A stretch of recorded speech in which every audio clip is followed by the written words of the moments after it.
Hey everybody, this video we're going to be using the GM39 Lishi. You're going to be picking and decoding a 2005 Chevy Trailblazer lock. And I've already cut a key for it here. If you do want to see the key being cut, and check out the video in the top right corner here, the Condor Dolphin cutting this key. It does work nicely here. And this lock, it's a 10 cut system. This has actually 3 through 9 in it, I believe, as far as wafers go. And a single lifter.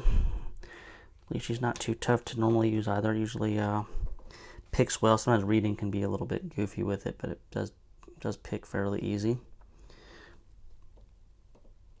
Okay, so let's start with figuring out which way our wafers are going. So it looks like odd numbers are going to be going down.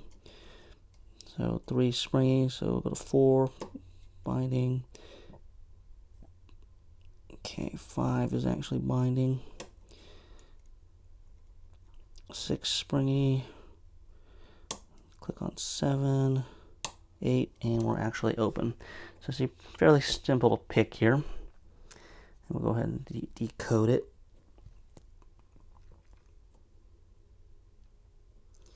And start on number 3 here. And 3 is actually a 3. 4 is going to be a 1. 5 is going to be a 2, and 6 is going to be a 3. Number 7 is going to be a 2, 8 is going to be a 3, and number 9 is going to be a 4. So that gives us 3, 1, 2, 3, 2, 3, 4. I used a code fill program to get a valid code for it of 5412C, and just was able to fill in the rest of the code, so I would have an ignition key had I needed one. And so you see, that's pretty simple Lishi to use. Sometimes it can read kind of wonky, but most of the time it's fine.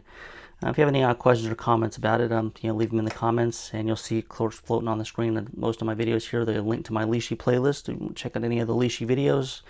You can click the playlist there and see those. And so I've got this one, guys. Until next time, I'll talk to everybody later.